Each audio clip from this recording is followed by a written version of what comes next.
Depuis quelques temps, j'ai remarqué un truc, j'ai de plus en plus la flemme de débattre. Et ce qui est chelou, c'est qu'au début c'était une flemme genre positive, et que ça devient de plus en plus une flemme négative. Je vais m'expliquer, mais avant, je voulais vous parler de ce magnifique t-shirt. C'est un t-shirt que je vous ai concocté avec un pote, il est en précommande, brodé en France, coton bio, je vous mets un lien dans la description. Restez jusqu'au bout puisque je vous en parle à ce moment-là. C'est un projet qui est assez important pour moi, qui est assez personnel et tout, et c'est une super manière de me soutenir. Donc voilà, restez jusqu'au bout. Et une fois que la précommande sera faite, une fois que le temps de précommande sera passé, il sera introuvable. Introuvable. Je pense que peut-être qu'il sera sur eBay à des milliers d'euros, peut-être, dans quelques années. Peut-être. Mais revenons-en à la vidéo. Et vu qu'il fait un peu frisqué et qu'il n'y a pas qu'un t-shirt, il y a aussi un sweat. Oui, parce qu'on dit sweat. On dit pas sweat. Je sais que les gens disent sweat. Faut pas dire sweet, c'est sweat. J'arrête de me justifier sur le fait que c'est un sweat. Je vais le mettre. Qu'est-ce qu'il est confortable.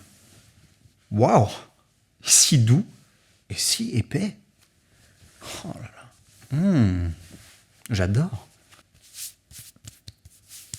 Ah, on est bien là.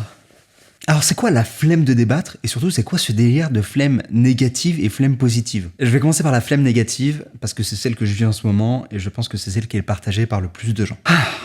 Quand j'étais plus jeune, j'adorais débattre. Je débattais tout le temps de plein de trucs, etc. Parfois même je défendais l'indéfendable juste par esprit de contradiction. J'adorais ça. Et c'est normal, débattre c'est exercer une des plus belles choses que l'on a. La raison, le logos.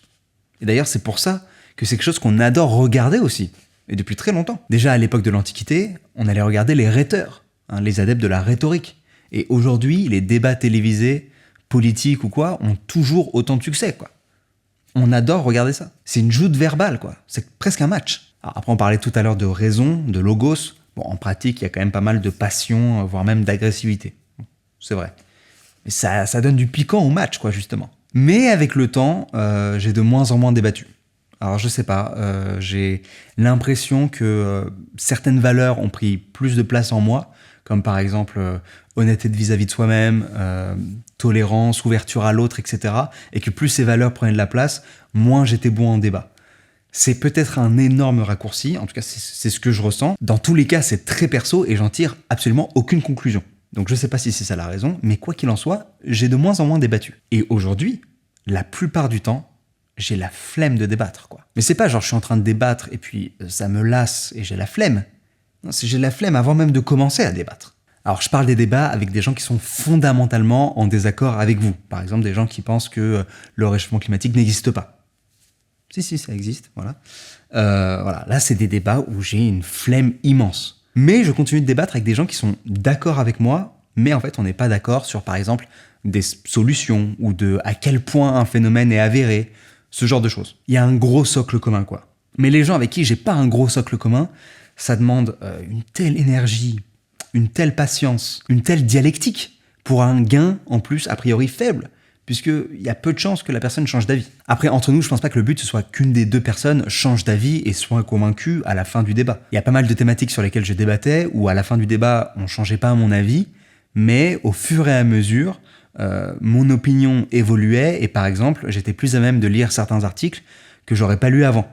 Et donc petit à petit, je me suis forgé une opinion un peu différente. Mais c'est pas un débat qui m'a fait genre à la fin du débat, waouh, ah ouais, t'as totalement raison. Ouais. Donc voilà, je pense que vous voyez très bien de quelle flemme je parlais. Et d'ailleurs, vous êtes beaucoup à la partager puisque j'ai fait un sondage sur Twitter et genre sur plus de 9000 votants, il y a genre que 6% de gens qui n'ont jamais ressenti la flemme de débattre, et plus de 40% qui ont très souvent la flemme. Alors pourquoi je dis que cette flemme, elle est négative? Eh bien parce qu'elle renforce un truc qui s'appelle l'effet bulle. Je voulais en faire une vidéo dédiée, dites-moi si ça vous intéresse dans les commentaires, mais je ne pouvais pas ne pas en parler ici parce que ça me paraît évident, quoi. L'effet bulle, c'est le fait qu'on construit nos feeds d'informations sur par exemple Facebook, Instagram, Twitter, etc.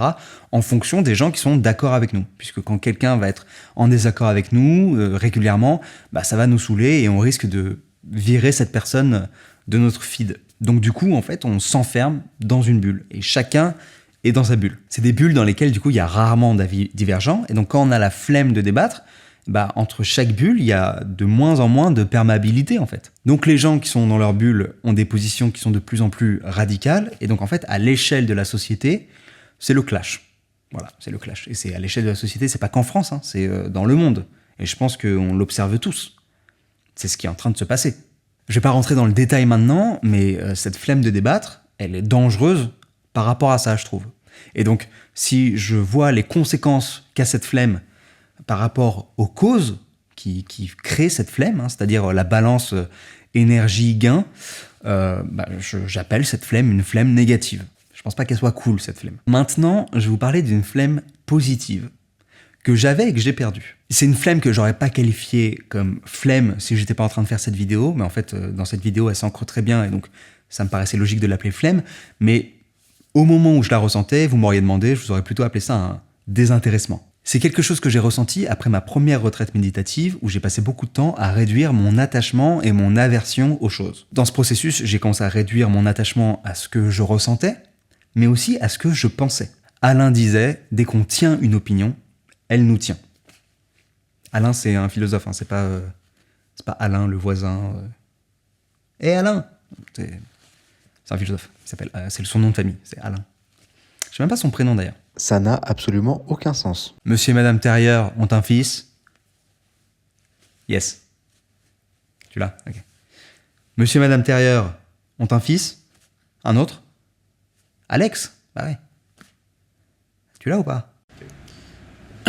Donc bref, cet effort a eu des conséquences assez directes. Quand les gens n'aiment pas ce que nous aimons, et donc il faut élargir, hein, c'est pas seulement ce qu'on aime, c'est aussi ce qu'on croit, le plaisir d'aimer se mélange à la tristesse liée au fait que les gens n'aiment pas ce qu'on aime ou ne croient pas dans ce qu'on croit. Et là, on a deux solutions. Soit on va changer ce qu'on aime pour adopter le goût des autres, donc c'est-à-dire que par exemple, on va suivre le dernier truc à la mode, ou bien on va suivre l'opinion politique dominante qui est dans notre cercle proche. Soit, et c'est pire, on va pas vouloir changer ce qu'on aime, on va vouloir changer les autres. On va vouloir changer ce que les autres aiment, ou bien on va vouloir changer ce dans quoi les autres croient. C'est un truc que Spinoza appelle l'ambition. Je vous lis un extrait de l'Éthique 3, proposition 31. Cet effort, pour faire que chacun approuve ce que soi-même on aime ou a en haine, est en vérité de l'ambition. Et par suite, nous voyons que chacun, par nature, aspire à ce que tous les autres vivent selon son propre tempérament, et tous y aspirant de pair, et tous voulant être loués ou bien aimés de tous, ils se haïssent les uns les autres. On va expliquer. Ça vous fait du bien qu'on reparle de philo, là, de la bonne philo sur cette chaîne. Ça vous fait plaisir, hein? Moi aussi. Moi aussi, un petit peu. Mais pas tant que ça. Ça me fait plaisir, mais ça me fait plaisir d'en parler, mais je suis ok de pas en parler, quoi. J'ai pas d'attachement particulier au fait de vous sortir une bonne grosse citation bien grasse de Spinoza, quoi. C'est cool quand ça arrive, mais quand ça arrive pas, ça me va aussi. J'espère que comme moi, vous n'y attachez pas trop d'importance. Donc qu'est-ce qu'on est en train de dire là? Parce qu'on n'est pas sûr de ce qu'on aime et de ce qu'on croit, on a besoin que les autres aiment et croient comme nous. Parce qu'on a besoin d'être aimé. Et donc ça nous pousse à vouloir que ce qu'on aime soit aimé par tous. Et donc comme c'est absolument pas possible, tout le monde finit par se haïr.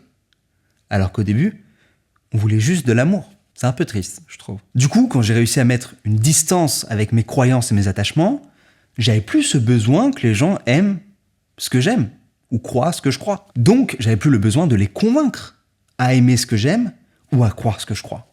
Et donc, mon nombre de débats a énormément diminué. Je débattais plus, mais je continuais à discuter avec les gens avec qui j'étais en désaccord, quoi. Et ça me posait pas vraiment de problème, quoi. J'écoutais, même si j'étais sûr de mes convictions, etc., voilà, c'était un point de vue, j'écoutais. J'étais serein, quoi. Et c'est en ça que je parle d'une flemme positive. Parce que elle est dans la bienveillance, en fait. Elle permet de garder une perméabilité entre les opinions, grâce au respect et à l'écoute. Et c'était super chouette. Et d'ailleurs, c'est marrant parce que ça faisait péter un câble parfois à certaines personnes, parce que certaines personnes ne comprenaient pas pourquoi j'essayais pas de les convaincre, en fait. Après, ça m'empêchait pas de dire, parfois, bon, désolé, je préfère qu'on parle d'autre chose, ça m'intéresse pas. Mais c'était pas parce que la personne pense ce qu'elle pense. C'est juste que j'avais envie de faire autre chose, quoi. Tout ça pour vous dire, et j'ai failli appeler cette vidéo comme ça, et peut-être qu'elle s'appelle comme ça d'ailleurs, mais vous n'êtes pas votre opinion. Dans un débat, on a la sensation de s'affirmer, de prendre position, de se sentir exister. On veut revendiquer une identité personnelle. Mais vous n'êtes pas une opinion. Et moi non plus, hein. Personne n'est une opinion. Votre opinion, elle change. Mais vous, il y a plein de gens qui partagent votre opinion. Et pourtant, tous ces gens sont différents de vous. Alors, est-ce qu'on revendique vraiment une identité personnelle quand on débat? Non, c'est pas vous qui êtes en jeu, c'est votre opinion. Et c'est deux choses très différentes. Ce détachement-là dans l'écoute et la bienveillance, cette flemme positive, c'est un non nul. C'est un non nul, je déteste ce terme de flemme positive. J'ai appelé ça pour la vidéo pour que ce soit plus clair. Venez, on arrête d'appeler ça comme ça, on appelle ça ce détachement. Okay, ce détachement, il y a un moment, je pouvais le prôner en fait. Mais il y a une partie de moi que ça dérange un petit peu. En fait, il y a un petit clash entre la sagesse de mon moine intérieur, qui est dans son temple, et l'ambition, pour reprendre le terme de Spinoza, de mon militant intérieur, qui est dans son agora. Et mon militant, il dit à mon moine, mec, si tout le monde a la flemme de débattre, bah la société, elle avance plus. Et mon moine, il répond, déjà, tu m'appelles pas mec. D'accord? Je sais pas qui t'es, pourquoi t'as des dreads? Il y a aussi des débats qui rendent ce détachement très difficile, parce que c'est des causes qui nous touchent directement. Par exemple, si vous êtes une minorité et que vos droits fondamentaux sont remis en cause. C'est un exemple parmi tant d'autres. Mais là aussi, il y a une partie de moi qui invite à suivre Marc Aurèle, qui dit « rejette l'opinion et tu seras sauvé ». Et il y a une autre partie qui a envie de faire évoluer les mœurs. Lorsqu'on débat avec les autres, il faut sortir de l'idée qu'on le fait pour que les autres changent d'avis. On le fait pour mieux comprendre ses propres positions, les affiner, les maîtriser, et peut-être même les changer lorsqu'on a eu tort. Parce que les changements les plus importants, ils sont à faire en nous. Mais le plus important, lorsqu'on débat avec les autres, mais surtout quand on débat avec soi-même, ce que je suis en train de faire dans cette vidéo, c'est qu'il faut accepter que parfois, on n'a pas la réponse à sa propre question.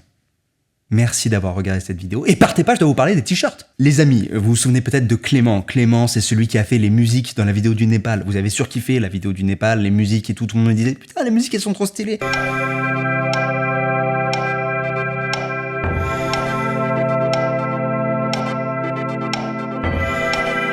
Tac, Clément, je l'ai mis dans le making-of du Népal, du coup, il disait ça, par exemple. Bonjour, je m'appelle Clément, je suis un pote de Cyrus depuis 5 ans, depuis l'époque où il avait des cheveux. Donc voilà, vu que c'est un pote de longue date et qu'il lançait ce projet, et moi je lui ai dit, mec, moi j'ai jamais fait de t-shirt, de pull, etc. C'est la bonne occasion. Pour le logo, j'ai pris la bannière YouTube que m'a fait les gars de la team Monument, que je salue. Et il y avait ce logo que je trouve trop stylé, 2 points d'interrogation qui forment un cœur pour tous les gens comme moi, comme vous sûrement si vous regardez cette vidéo, qui aiment se poser des questions. Donc j'ai un peu retravaillé le logo moi-même et on a reçu les échantillons hier et donc voilà. Alors quelques éléments très importants. Donc c'est que de la précommande, donc il n'y a pas de stock, donc il n'y a pas de gâchis. Du coup, vu que c'est que de la précommande, choisissez bien votre taille, regardez bien le guide des tailles sur le site, mais c'est genre la taille que vous mettez d'habitude. C'est du coton 100% bio, donc je vous l'ai dit, c'est la préco, donc il n'y a pas de stock. Ça a été brodé en France, voilà, c'est broderie de qualité, etc. C'est vraiment un truc qui tient dans le temps, c'est de la bonne cam. Honnêtement, pour l'avoir, j'ai le pull et le t-shirt, et les deux, c'est vraiment de la bonne cam. Maintenant, c'est très important ce que je vais vous dire, je ne vous pousse pas à la consommation. C'est-à-dire que si vous plaît pas, n'achetez pas ce t-shirt. Si vous voulez l'acheter que pour me soutenir, il y a d'autres manières de me soutenir, vous pouvez me faire un don sur Tipeee par exemple. Maintenant, vous trouvez le t-shirt stylé. Vous avez besoin d'un t-shirt noir, d'un bon basique, ce genre de choses. Ça me fait énormément plaisir de vous mettre ce t-shirt à disposition et je peux vous assurer que c'est de la bonne qualité, c'est de la bonne cam, c'est un truc qui va vous durer longtemps. Mais voilà, le sujet de la consommation est un sujet qui est assez important pour moi, qui le devient de plus en plus. Donc, je préférais vous le dire. Donc voilà, j'espère que c'est un projet qui va vous intéresser, j'espère que ça va vous plaire. C'est en précommande pendant 30 jours.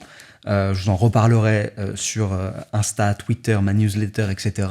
Merci Clément, merci pour ta patience, parce que j'ai été relou. Là, il est en train de regarder la vidéo et il se dit « Mais non mec, t'as pas été relou ». J'ai été un peu relou quand même. Si ça vous plaît, il y en aura d'autres, avec d'autres collections, d'autres effigies, etc. On a déjà un truc qui est prévu. Voilà, je pense que j'ai dit ce que j'avais à vous dire. Le lien est en description pour choper le t-shirt ou le sweat. J'espère que cette vidéo vous a plu, j'espère que ça vous a intéressé, que ça a résonné en vous, que ça vous a fait réfléchir sur d'autres choses. On se retrouve la semaine prochaine, dimanche 10h30 pour une nouvelle vidéo. D'ici là, prenez soin de vous. Moi, je suis en live sur Twitch ce soir à 18h30 et aussi mardi à 22h, comme tous les mardis à 22h. D'ailleurs, tous les mardis à 22h, je suis en live sur Twitch. On s'est créé un petit rendez-vous, c'est hyper cool. À chaque fois, il y a pas mal de monde et on regarde des documentaires, des reportages, etc. C'est aussi un cœur pour vous, mes amis, parce que je vous kiffe. À la semaine prochaine. Love, peace, ciao.